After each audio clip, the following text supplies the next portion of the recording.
नमस्कार दर्शकों, मैं आदित्य द्विवेदी आज आपके लिए एक और नए वीडियो को लेकर के आया हूं। चलित कुंडली से फलादेश के 10 सूत्र मैं बताऊंगा। बहुत ही वाजिब सूत्र है। बिना चलित कुंडली देखे फलादेश सही नहीं हो पाता है। जैसे मान लीजिए कोई ग्रह नवमे भाव में लगन कुंडली में है, चलित में लगन में कोई ग्रह नवमे भाव में चलित में दशम में चला गया तो कैरियर का जब प्रेडिक्शन करेंगे तो बड़ा ऊहापोह होगा। ऐसे मान लीजिए लगन में दशम में है, चलित में नवम में आ गया तो हमें तालमेल बनाने के बाद ही फलादेश करने में सही डिसीजन मिल पाता है। परामर्श के लिए 7800771770 पर आप लोगों को कॉल या व्हाट्सएप के माध्यम से संपर्क करना चाहिए। पहला सूत्र मैं आपको बताता हूं। चलित कुंडली में ग्रह जिस भाव में जाता है, लगन कुंडली है और एक चलित है, कुछ जगह पर भाव चलित लिया जाता है तो दोनों एक ही चीजें हैं। चलित कुंडली में ग्रह जिस भाव में जाता है वह जीवन में उसी क्षेत्र को सक्रिय करता है, चाहे वह राशि कुंडली मतलब लगन कुंडली में कहीं भी स्थित क्यों ना हो। अब इसका अर्थ क्या है कि राशि कुंडली जो है ग्रह की संभावनाएं बताती है। राशि कुंडली में कोई ग्रह मान लीजिए दशम भाव में है तो दशम भाव की संभावनाएं बताएगा, पर चलित कुंडली यह तय करती है कि वह ऊर्जा जीवन के किस विभाग से प्रकट होगी। वह ग्रह काम जो करेगा चलित कुंडली में जिस भाव में होगा उसी भाव से वह ग्रह ऊर्जा लेने का काम करता है। उदाहरण के लिए समझिएगा, यदि दशमेश राशि कुंडली में, जहां राशि कुंडली शब्द लिखा है उसको लगन कुंडली बोलते हैं, साहित्य की भाषा में लगन कुंडली को राशि कुंडली बोली जाती है। उदाहरण के लिए यह समझिएगा कि यदि दशमेश राशि कुंडली में दशम भाव में हो पर चलित में नवम भाव में चला जाए, तब समझिएगा बात, तो जातक की जो कर्म की दिशा होगी, दशम भाव किसका होता है, कर्म भाव का होता है, तो कर्म की जो दिशा होगी वो शुद्ध व्यवसायिक ना हो करके भाग्य, धर्म, शिक्षण, परामर्श, मार्गदर्शन की ओर झुकाव रखेगी। क्यों? लगन कुंडली में दशमेश जो है, दशम भाव में बैठा ग्रह या जो दशमेश है वह कर्म को दर्शाता है। दशम भाव व्यवसायिक भाव भी होता है, लेकिन चलित में जब वह नवम में आएगा तो पूर्ण व्यवसायिक ना होकर के उसके कार्य क्षेत्र में कर्म में धर्म, शिक्षण, परामर्श, मार्गदर्शन यानी नवमे भाव के गुण शामिल हो जाएंगे। इसका अर्थ यह है कि ग्रह की मूल शक्ति जो बनी रहती है, जो ग्रह की मूल शक्ति है, जो दशम भाव में ग्रह है या जो दशमेश है दशम भाव में बैठा हुआ है, उसकी मूल शक्ति बनी रहेगी, दशम भाव का ही फल देगा, लेकिन उस फल में नवम भाव का क्षेत्र जुड़ जाता है, नवम भाव ऑपरेट करने लग जाता है, नवम भाव के माध्यम से दशम का फल मिलेगा। दूसरा सूत्र है, यदि कोई शुभ ग्रह चलित कुंडली में केंद्र या त्रिकोण में आ जाए तो उसका शुभ प्रभाव व्यवहारिक जीवन में अधिक स्पष्ट और स्थायी रूप से दिखाई देता है। अब इस सूत्र को बहुत ध्यान से समझिएगा। मान लीजिए कि कोई ग्रह बृहस्पति है आपका शुभ, लगन कुंडली में वह जो है छठे में है लेकिन चलित में पंचम में चला गया तो उसमें बृहस्पति में पंचम की शुभता भी आ जाएगी। जैसे राशि कुंडली में यानी लगन कुंडली में शुभ ग्रह यदि उपेक्षित भाव में हो पर चलित में केंद्र में चला जाए या त्रिकोण में चला जाए तो जातक को व्यवहारिक जीवन में सहारा, संरक्षण और अवसर प्राप्त होता है। लगन कुंडली में मान लीजिए कि बृहस्पति छठे भाव में है लेकिन चलित में वह एक कदम पीछे चल के पंचम में चला गया है तो छठे का ही पूरे जीवन भर फल नहीं रहेगा, फल छठे का देगा, लेकिन उस छठे भाव के फल को पंचम भाव के गुणों से कवर करेगा। यानी पंचम भाव में बृहस्पति का त्रिकोण में जाना अच्छा फल बनता है तो बृहस्पति अपने अंदर अच्छाइयों को लेकर के छठे भाव का फल देगा। तो यहां पर क्या होगा, उदाहरण, बृहस्पति यदि राशि कुंडली में खष्टम में हो पर चलित में पंचम में आ जाए तो संतान, बुद्धि और शिक्षा से जुड़े क्षेत्रों में वास्तविक उन्नति देखी जाएगी। यह सिद्धांत बताता है कि चलित कुंडली योगों को सक्रिय या सुप्त कर सकती है। यानी कि लगन में छठे में था, चलित में पंचम में आ गया। ऐसे मान लीजिए किसी का चंद्रमा लगन में छठे में है तो हम उसे बहुत बुरा मानते हैं, लेकिन चलित में वही चंद्रमा पंचम में आ गया है तो अब उस व्यक्ति की कुंडली में चंद्रमा उतना बुरा नहीं रह गया है। यानी चलित कुंडली में ग्रह का भावफल हमें देख लेना चाहिए। चंद्रमा जो छठे भाव का फल देगा, चलित में पंचम में जाने के नाते छठे भाव के शुभ फल देगा। अगर वह लगन और चलित दोनों में छठे में होता तब चंद्रमा अशुभ हो चुका था। तीसरे सूत्र पे चलते हैं। तीसरा सूत्र आपको बताता है यहाँ पर, यदि कोई ग्रह चलित कुंडली में छठे, आठवें, 12वें भाव में चला जाए तो वह अपने क्षेत्र में संघर्ष, विलंब और आंतरिक असंतोष का कारण बनता है। जैसे दुख स्थान जो है भाव कर्म परीक्षण के क्षेत्र होते हैं, यानी 6, 8, 12 जो है हमारे जीवन में हमारे कर्मों का परीक्षण लेता है। जब कोई ग्रह चलित में इन भाव में जाता है तो उसका कारकत्व जीवन में परीक्षा के माध्यम से फलित होता है। जैसे उदाहरण के लिए सप्तमेश जो है चलित कुंडली में खष्टम भाव में चला गया तो वैवाहिक जीवन में मतभेद, कानूनी विवाद या मानसिक दूरी देखी जा सकती है। अब बात को ध्यान से समझिएगा। 7वें भाव का स्वामी लगन कुंडली में 7वें में है तो ठीक है। लगन कुंडली में अगर वही छठे भाव में है, सप्तमेश छठे में है और चलित में भी वह छठे भाव में है, तो जो भी दाम्पत्य जीवन में मतभेद, विवाद, दूरी होगी वह स्पष्ट रूप से खुल के आएगी। मान लीजिए लगन कुंडली में सप्तमेश जो है 7वें भाव में ही है लेकिन चलित में छठे में आया हुआ, खाली चलित में, तो जो विवाद, मतभेद और मानसिक दूरी होगी वह एकदम खुल करके सामने नहीं आएगी। राशि कुंडली में बना हुआ योग, राशि कुंडली में बना हुआ योग तभी पूर्ण फल करता है जब उसके ग्रह चलित कुंडली में भी मजबूत स्थिति में हो। यह बहुत सबसे महत्वपूर्ण नियम है। लगन कुंडली में मान लीजिए राजयोग बना हुआ है पर उसके एक या अधिक ग्रह, जो भी ग्रह राजयोग बना रहे हैं, वो चलित कुंडली में द्वादश भाव, अष्टम भाव में चले जाएं तो सत्ता या पद तो प्राप्त होगा पर स्थायित्व तो नहीं रहेगा। इस नियम को मैं बहुत ढंग से विस्तार से समझा रहा हूं। जैसे मान लीजिए आपकी लगन कुंडली में गज केसरी योग बना, गुरु और चंद्रमा साथ में है, तो गज केसरी योग हमेशा जीवन में ब्लेसिंग्स लाता है, हमेशा विकट विपत्ति में ये आपके लिए आशा की किरण लाता है। तो अगर लगन कुंडली में, राशि कुंडली में गज केसरी है और चलित में भी गज केसरी बन गया है, भंग नहीं हुआ, दोनों ग्रह चलित में भी साथ में है, दोनों का ही भाव क्यों ना बदल गया हो चलित में, लेकिन साथ है, यानी जो योग लगन में बना है वो चलित में भी बना हुआ है, तो आप ये समझिएगा कि वह योग आपके जीवन में ऑल वेदर काम करेगा, हमेशा काम करेगा। लगन कुंडली में योग तो बना है लेकिन चलित में मान लीजिए हट गया, तो वह योग या कोई भी बुरा ही योग होगा तो वह हमेशा जीवन में एक जैसा फल नहीं देगा। जैसे राहु और मंगल की युति को हम क्या मानते हैं, अंगारक दोष मानते हैं। लगन कुंडली में भी, राशि कुंडली में भी राहु और मंगल एक साथ हों और चलित में भी राहु मंगल एक साथ हों तो अंगारक दोष का प्रभाव जीवन में हमेशा एक समान बना रह जाता है। लेकिन लगन में बना और चलित में भंग हो गया है तो इसका मतलब अंगारक दोष आपको साल के 12 महीने नहीं परेशान करेगा, 2-4 महीने ये तकलीफ देगा जब गोचर आदि में यह संयोग बनेगा, लेकिन फिर शांत हो जाया करेगा। वहीं एक चीज और स्पष्ट कर दूं, आपके मन में डाउट आ रहा होगा कि अगर कोई योग लगन कुंडली में नहीं बना है, चलित में बना है सिर्फ, जैसे राहु मंगल लगन कुंडली में अलग अलग भाव में है लेकिन चलित में एक साथ आ गए हैं, चलित में बन रहा, तब उसका कोई विशेष अर्थ नहीं है। अगर लगन में योग बना है और चलित में भी बना है तो उसकी तीव्रता बढ़ जाती है, जैसा कि अभी आप आगे इस चीज को और स्पष्ट रूप से समझ पाएंगे अगले सूत्रों में। अगला सूत्र आपके लिए है, इसी सूत्र का और विस्तार है कि यहां पर पढ़ लीजिए आप लोग क्या लिखा था कि इसका अर्थ यह है कि चलित कुंडली योगों की व्यवहारिक सफलता को नियंत्रित करती है, इसलिए किसी भी बड़े योग का अंतिम निर्णय चलित के आधार पर ही करना चाहिए। खाली लगन कुंडली में योग बन जाने से काम नहीं चलेगा। मान लीजिए एक योग होता है धर्म कर्माधिपति योग, सब लोग जानते हैं, 9वें और 10वें भाव के स्वामी एक साथ हो गए लगन कुंडली में, तो बोले धर्म कर्माधिपति, बड़ा सुंदर योग बना।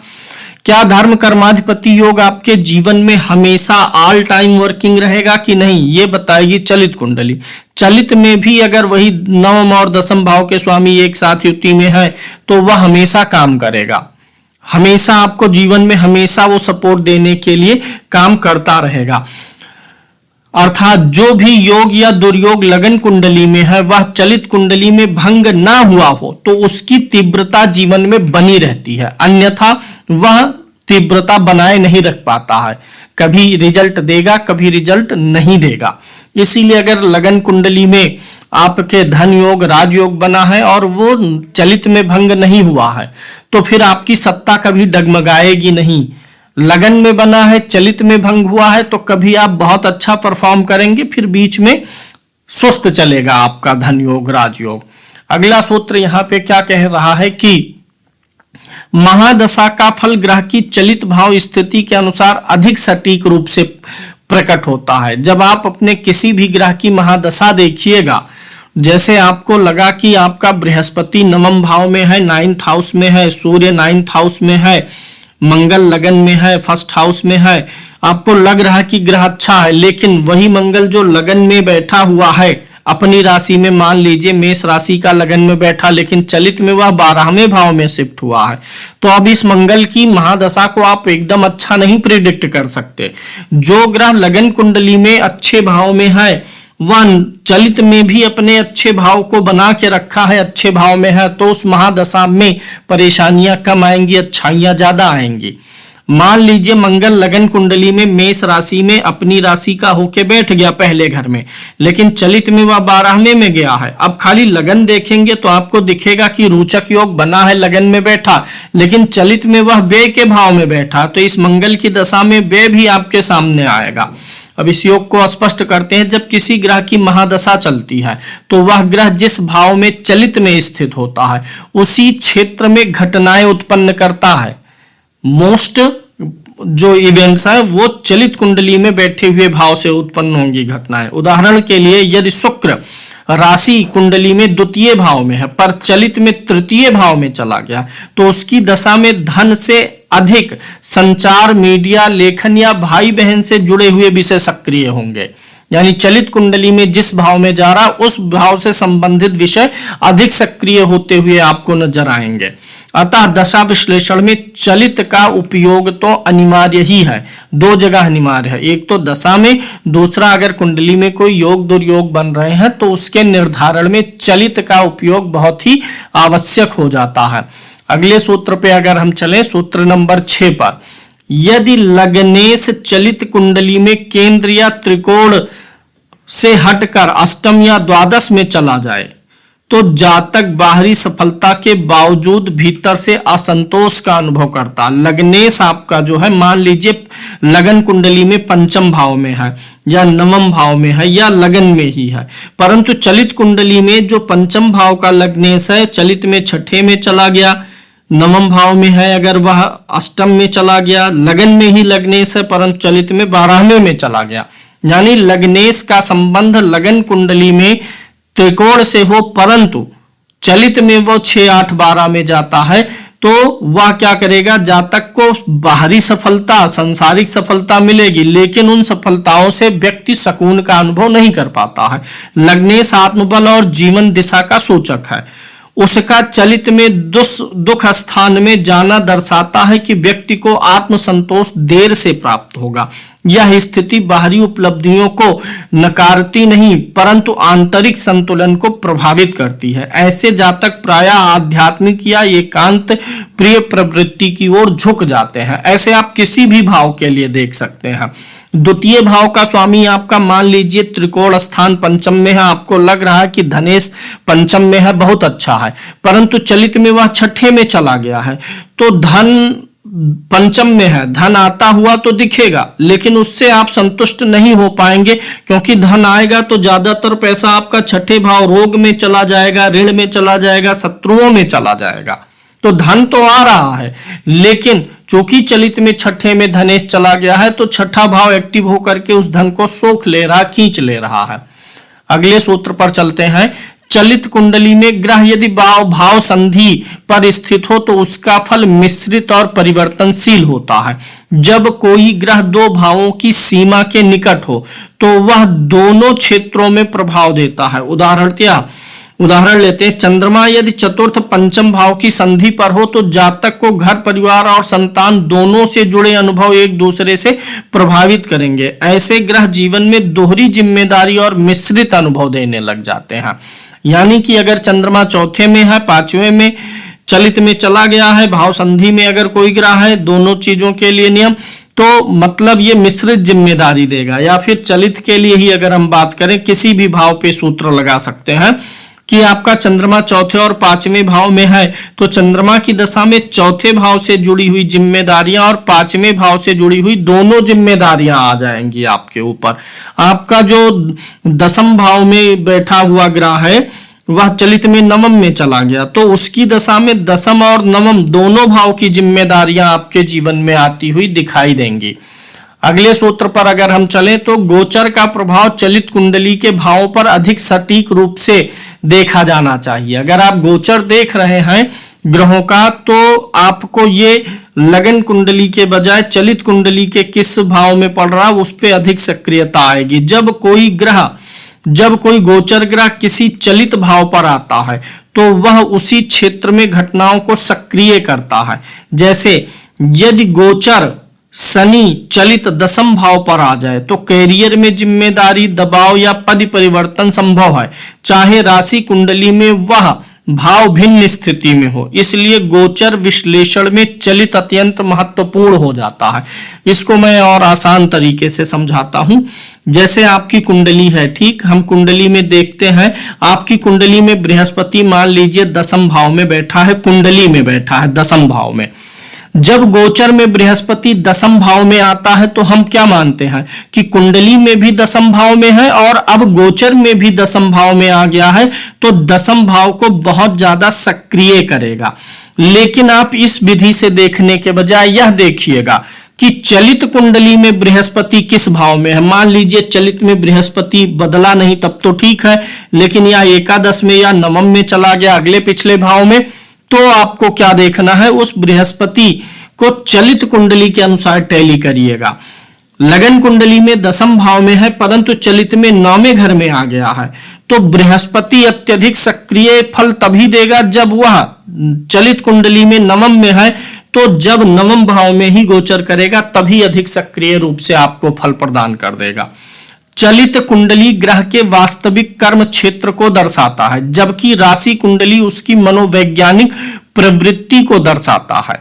जो चलित कुंडली में जिस भाव में ग्रह होता है उस भाव में उसका परफॉर्मेंस एक्चुअल में आता है। चलित में नवम में है तो नवम भाव के फल उसने अपने अंदर ले लिए हैं। दसम भाव में अगर लगन में है, लगन में दसम में, चलित में नवम में, तो वो नवम भाव के गुणों को अपने अंदर रख लिया है और दसम भाव का फल देने के बारे में सोच रहा, उसके अंदर प्रवृत्ति, मेंटली वो दसम भाव के फल को देने के लिए प्रिपेयर हो रहा है। यानी 9th और 10th दोनों को कनेक्ट करके सही रिजल्ट आप निकाल पाएंगे। अगले सूत्र पर चलते हैं। इस उदाहरण को यहां पर समझाया गया है। अभी जो सूत्र आपने पढ़ा, राशि कुंडली में व्यक्ति की सोच, स्वभाव और संभावनाएं दिखाई देती है पर चलित यह बताती है कि वह ऊर्जा वास्तविक जीवन में कहां प्रयुक्त होगी। जैसे मंगल राशि कुंडली में यानी लगन कुंडली में प्रथम भाव में हो पर चलित में द्वादश में जाए तो साहस, वाणी और धन प्रबंधन के क्षेत्र में व्यक्त होगा। मंगल साहस का ग्रह है तो जो साहस है वह वाणी, धन प्रबंधन के द्वितीय द्वादश में जाएगा तो जो आपका साहस है वह व्यय और इन्वेस्टमेंट के रूप में आएगा। तो यहां पर अगर लगन कुंडली में मंगल प्रथम भाव में है लेकिन चलित में द्वितीय में गया हुआ तो मंगल क्या है, साहस का ग्रह है, चलित में द्वितीय भाव में है तो आप साहस कहां दिखाएंगे, वाणी की साहस बढ़ेगी, धन प्रबंधन के क्षेत्र में यह ऊर्जा व्यक्त होगी। इससे फलादेश अधिक व्यवहारिक बन जाता है। 10वां और अंतिम सूत्र क्या कहता है, अंतिम निर्णय सदैव राशि और चलित दोनों के समन्वयन से करना चाहिए। किसी एक पर आधारित निष्कर्ष अधूरा होता है। जैसे मान लीजिए लगन कुंडली से कोई मांगलिक है, चौथे भाव में मंगल है, चलित में भी वह चौथे भाव में ही मंगल है तो आप उसे पूर्ण मांगलिक मान लीजिए। लगन कुंडली में चौथे भाव में मंगल है परंतु चलित में वही मंगल पंचम भाव में चला गया, तब वो आंशिक मांगलिक है। लगन कुंडली से मांगलिक ही नहीं है, सिर्फ चलित से मांगलिक है, तो उसका कोई अर्थ नहीं आएगा, यानी पूर्व जन्म में ही उस योग को जातक भोग चुका है। यहाँ पर ये चीज बहुत अच्छा मुझे ध्यान में आया, मैं आपको बताता हूं कि मान लीजिए कि कोई योग आपके चंद्रमा और राहु लगन कुंडली में एक साथ हैं और चलित में हट चुके हैं, तो इसका मतलब क्या हुआ कि लगन में है चलित में नहीं है, यानी कि इस योग का कुछ फल आप पूर्व जन्म में भोग चुके हैं, कुछ इस जन्म में भोग रहे हैं।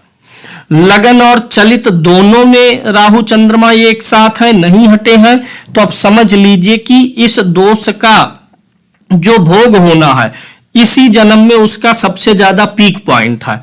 लगन कुंडली में चंद्रमा राहु साथ में है ही नहीं, लेकिन चलित में चंद्रमा राहु साथ आ गए। सिर्फ चंद्रमा राहु के लिए मैं ये नहीं कह रहा हूं, ऐसे आप किसी भी ग्रह के लिए जज करेंगे। लगन में चंद्रमा राहु है ही नहीं, सिर्फ चलित में आ गए हैं, तो आपको यह जानना है कि लगन में नहीं है, चलित में सिर्फ है, तो आप इस दोष का लगभग फल भोग चुके हैं, अब इससे मुक्त होने वाले हैं। अंतिम सार क्या है? चलित कुंडली यह बताती है कि ग्रह जीवन के किस मंच पर अभिनय कर रहा है। चलित कुंडली अभिनय का मंच बताता है, राशि कुंडली मंच की संरचना बताती है कि वह मंच की संरचना कैसी है, कैसे बना है, और उस संरचना पर अभिनय कौन सा होगा यह चलित कुंडली बताती है। उम्मीद है विषय वस्तु आपको समझ में आया होगा। वीडियो को लाइक करिएगा, शेयर करिएगा और सब्सक्राइब करिएगा। धन्यवाद।